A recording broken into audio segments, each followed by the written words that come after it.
नमस्कार दोस्तों, GPS online classes में आप सभी का स्वागत है। दोस्तों, पढ़ रहे थे आरबीसी 12th बोर्ड का चौथा टॉपिक सारणिक, जिसके 4.1 और उसकी परिभाषा हम पिछले वीडियो में पढ़ चुके हैं। आज पढ़ेंगे हम सारणी के गुणधर्म। इसमें विभिन्न सारे गुणधर्म है जिनके बारे में पढ़ेंगे डिटेल से, एक एक एग्जाम्पल देते जाएंगे और फिर साथ में इसके हम एग्जाम्पल रखेंगे। दोस्तों, जो पहला गुणधर्म है वो ये है, पहले तो लिख देता हूं मैं।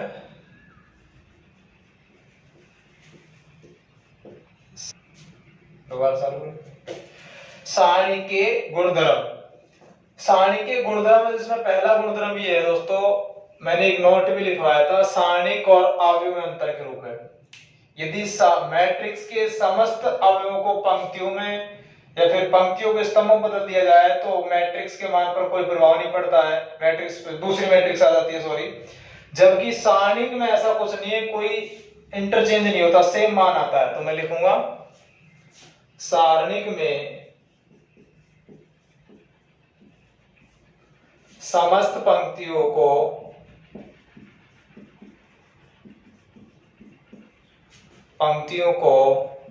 स्तंभों में तथा स्तंभों को पंक्तियों में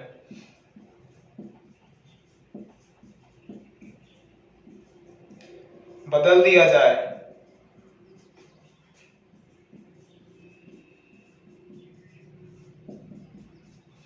सारणी के समस्त पंक्तियों को स्तंभों में तथा स्तंभों को पंक्तियों में बदल दिया जाए तो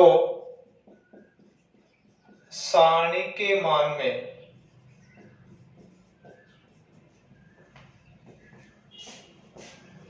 कोई परिवर्तन नहीं होता।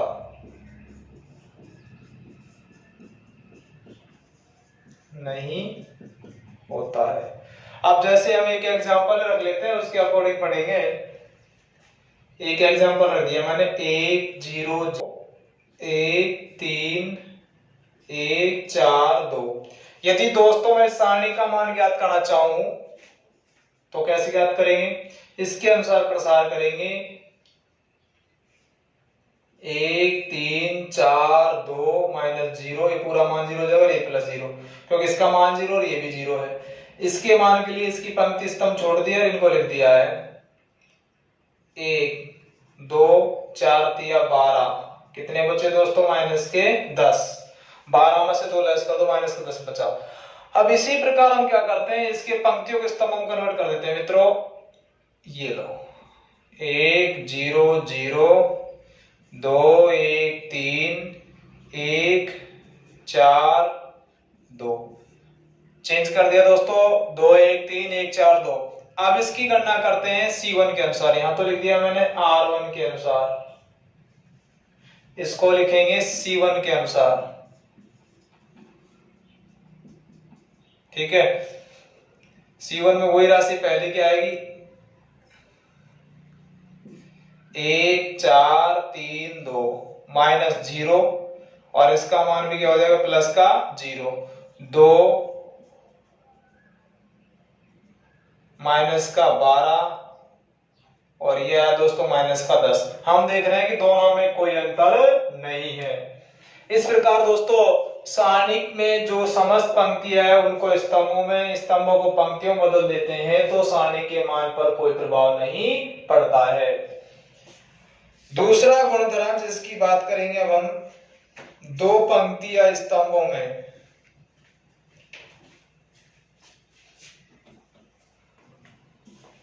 दोस्तों, इसका दूसरा गुणधर्म पढ़ते हैं हम। और दूसरा गुणधर्म क्या है?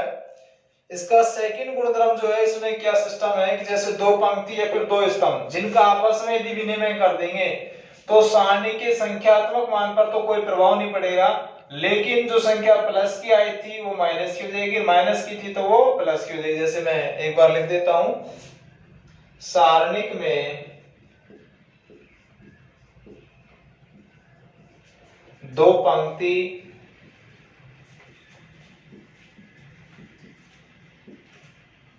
या दो स्तंभ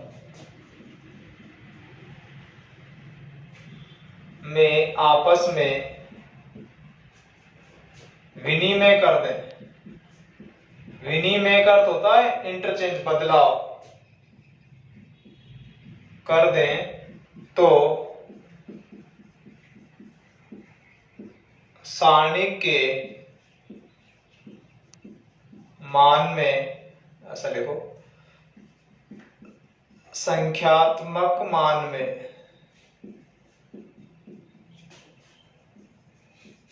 कोई परिवर्तन नहीं होता, कोई परिवर्तन नहीं होता।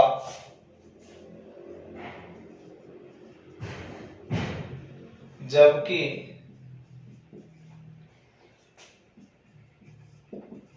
चिन्ह में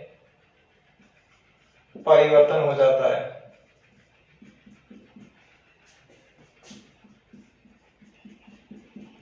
हो जाता है, जैसे प्लस का है तो वो माइनस में आ जाएगा, माइनस का है तो प्लस में, उसका चिन्ह बदल जाता है। एक एग्जांपल रख देते हैं, ये कोई सारणिक है,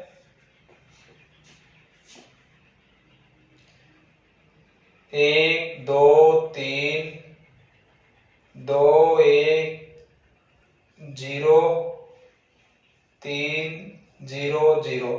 दोस्तों इसका प्रसार हम किसी प्रकार कर सकते हैं, इसका मान एक रख दो, चलो इसके अनुसार करेंगे तो तीनों की गणना करनी पड़ेगी, इसके अनुसार करेंगे तो भी तीनों को, लेकिन बता दिया था मैं, इसको बोलूंगा R1, इसे बोलूंगा R2, इसे बोलूंगा R3। ये यानी पहली पंक्ति, ये दूसरी पंक्ति, ये तीसरी पंक्ति, ठीक है। मैं क्या कर रहा हूं इसमें, R1 इंटरचेंज R2। इसका कहने का तात्पर्य हुआ R1 और R2 पहली और दूसरी पंक्ति आपस में बदलेंगी, ये दोनों पहले बार इसी का मान ज्ञात करो, फिर चेंज कर देंगे R3 के अनुसार, करो प्रसार। इसको ऐसे कैसे छोड़ दोगे, तीन को, इसकी पंक्ति स्तंभ छोड़ दो, दो तीन एक एक, गणना करो मित्रों, दो माइनस तीन, और इसका मान आता है तीन माइनस एक, यानी माइनस का तीन। क्यों, क्योंकि बाकी मान तो मेरे पास जीरो आते हैं मित्रों। अब मैं क्या कर देता हूं, इसके R1 और R2 में परस्पर इंटरचेंज कर देता हूं, दोनों पंक्तियों को बदल देता हूं, फिर दो स्तंभ बदल देता हूं, कोई फर्क नहीं पड़ेगा इससे। ये होता है दोस्तों मेरे पास अब दो एक एक, एक दो तीन, तीन जीरो जीरो, ठीक है।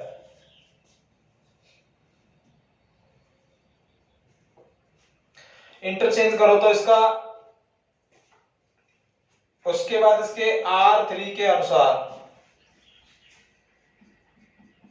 प्रसार कर देते हैं। तीन को ऐसे क्या छोड़ेंगे दोस्तों, तीन एक एक दो तीन, गणना कर दो, इसका मान तो जीरो जीरो आता है, तीन, तीन माइनस दो माइनस जीरो, इसका मान आता है दोस्तों तीन गुणा एक।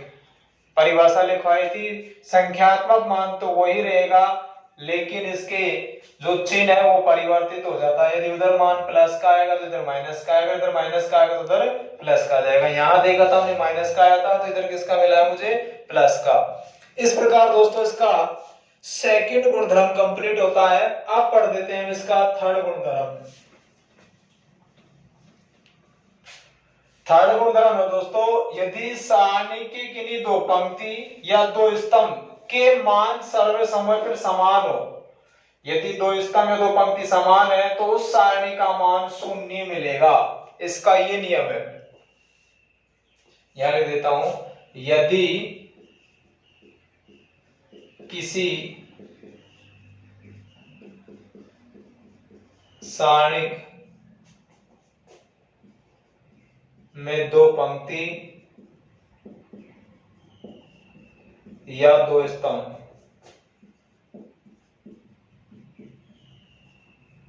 का मान या फिर के अवयव सर्वसम हो,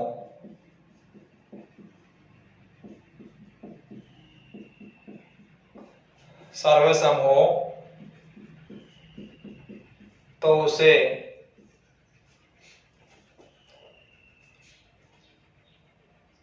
उस सारणी का मान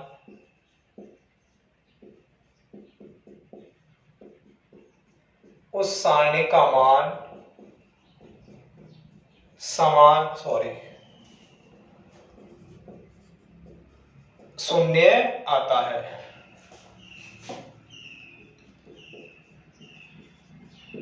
दोस्तों इसके अब हम एग्जाम्पल की बात करेंगे, क्या सिस्टम है इसका।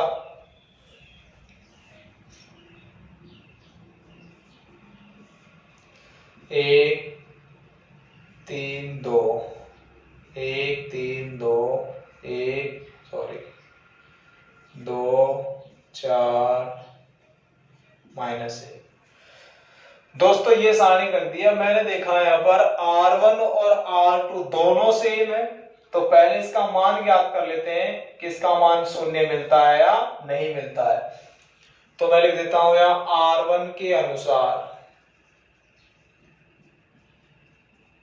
प्रसार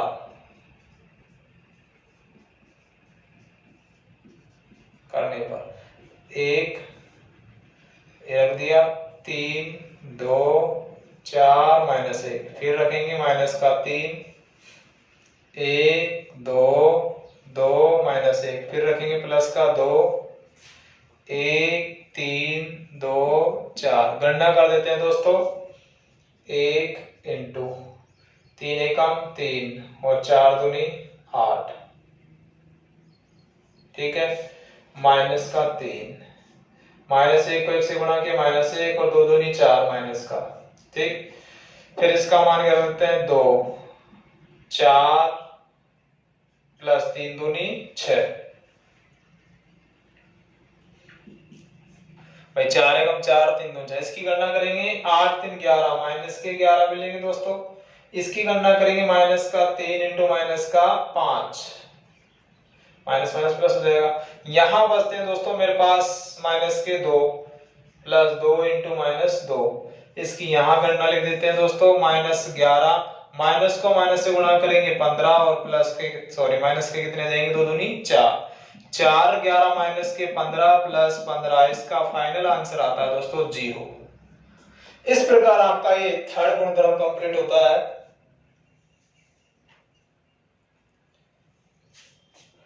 चौथा गुणधर्म है, इसको पढ़ देते हैं।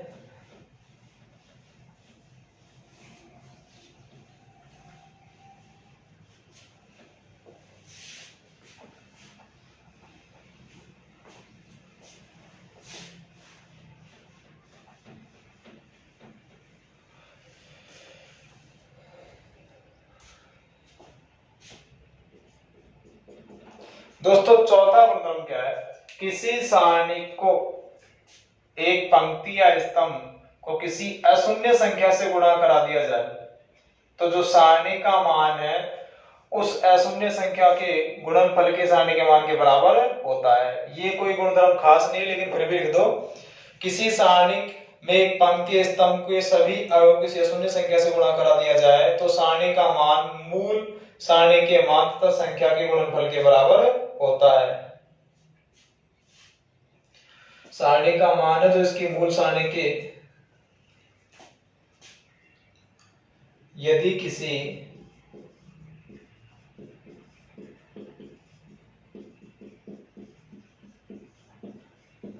सारणी में एक पंक्ति या एक स्तंभ के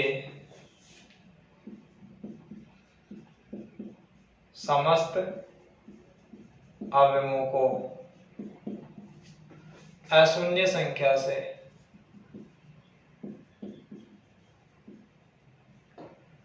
गुणा करा दिया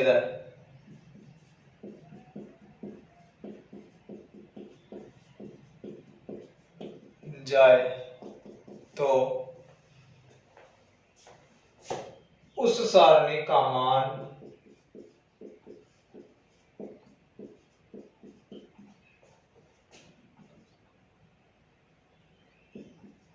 उसकी मूल सारणिक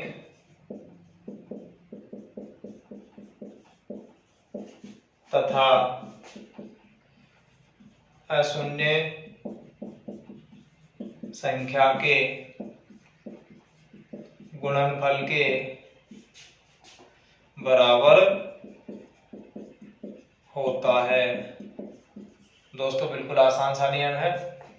देखो एक सारणिक मैंने रख दी है A1 B1 C1 A2 B2 C2 A3 B3 C3। दोस्तों क्या कर देता हूं मैं, जो सारणिक है इसका मान है, तो इसकी एक पंक्ति है, इसको मैंने K से गुणा करा दिया, ठीक है।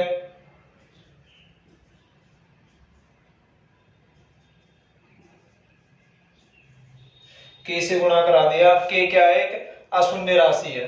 तो जो इस सारणी का मान है उसका मान मूल सारणिक और जो अशून्य संख्या से गुणा कराया था उसके गुणनफल के बराबर होता है। इस प्रकार ये नियम है। नेक्स्ट एग्जांपल है दोस्तों,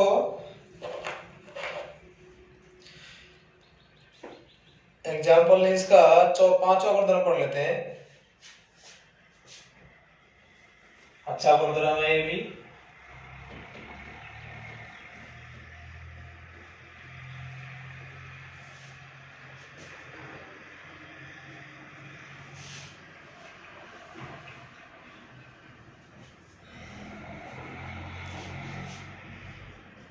इसको पढ़ लेते हैं। यदि किसी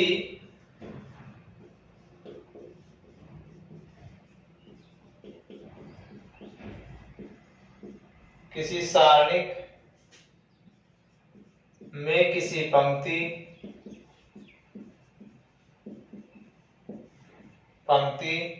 या स्तंभ, किसी पंक्ति या स्तंभ का प्रत्येक अवयव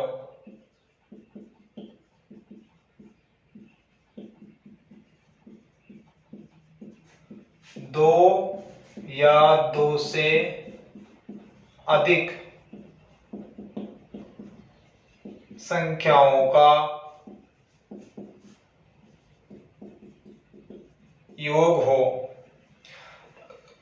तो उस सारणिक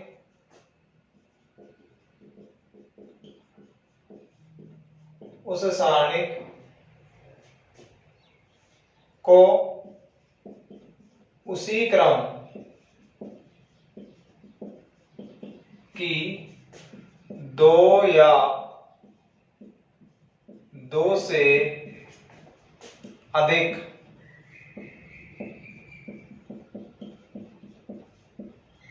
सारणिकों के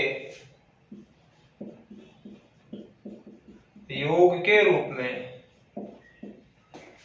उसी क्रम के सारणिकों के योग के रूप में लिख सकते हैं या फिर दर्शा सकते हैं। ठीक है दोस्तों, जैसे एक एग्जांपल रख देते हैं।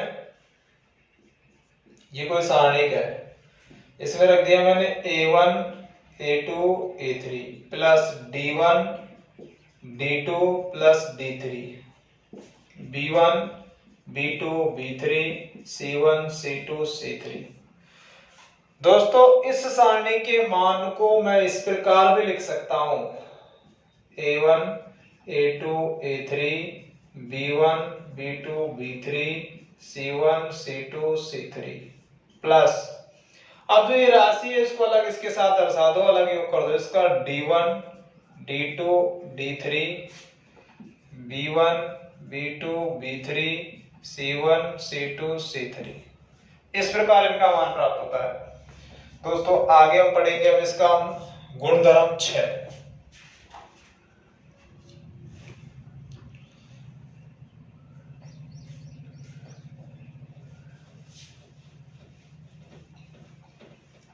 ये गुणधर्म भी अच्छा है। ये गुणधर्म यदि किसी सारणिक में किसी पंक्ति स्तंभ कि किसी अन्य पंक्ति स्तंभ को अशून्य संख्या से गुणा करके उसमें जोड़ दिया जाए या फिर घटा दिया जाए तो सारणी के मान में कोई भी प्रभाव नहीं पड़ता है।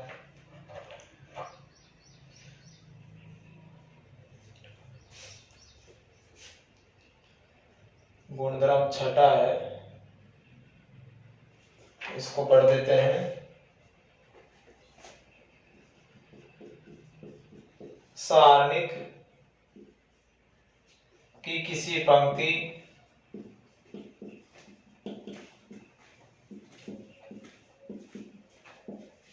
या स्तंभ में दूसरी पंक्ति, दूसरी अन्य लिखो, में अन्य पंक्ति या स्तंभ को किसी अशून्य संख्या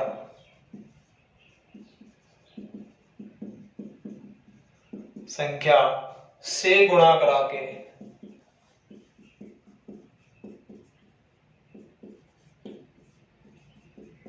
जोड़ दिया जाए या घटा दिया जाए तो सारणी के मान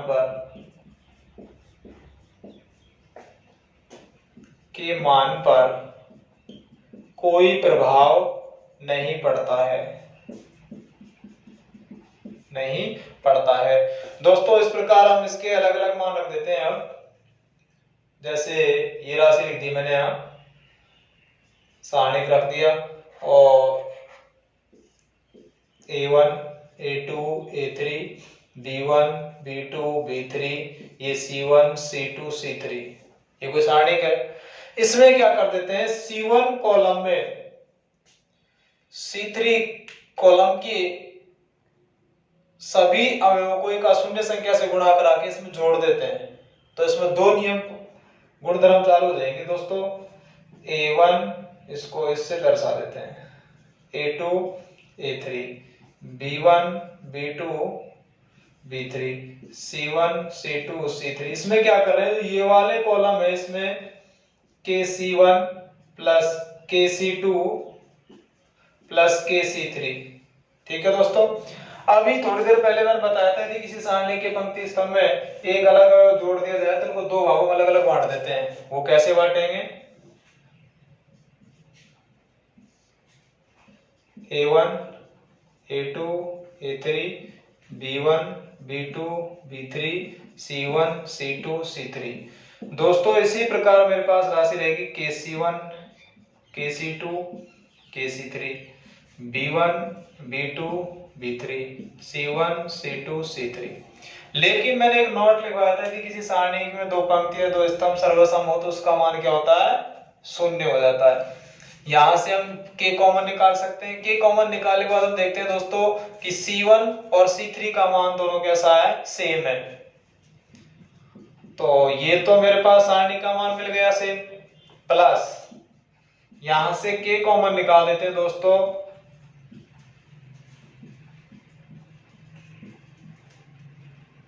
C1 C2 C3। अब देख देते हैं इसका ये दोनों मान, यानी C1 बराबर है किसके, C3 के। तो इसलिए सारणी का कंप्लीट मान क्या आएगा दोस्तों, k इंटू शून्य, यानी सारणी के मान पर कोई प्रभाव नहीं पड़ता। ये गुणधर्म अपने महत्वपूर्ण है दोस्तों, इसको थोड़ा ध्यान रखना। नेक्स्ट गुणधर्म, यदि दोस्तों आप सभी को हमारे वीडियो पसंद आया हो तो हमारे चैनल को सब्सक्राइब करें, ज्यादा से ज्यादा वीडियो को लाइक करें, शेयर करें। धन्यवाद।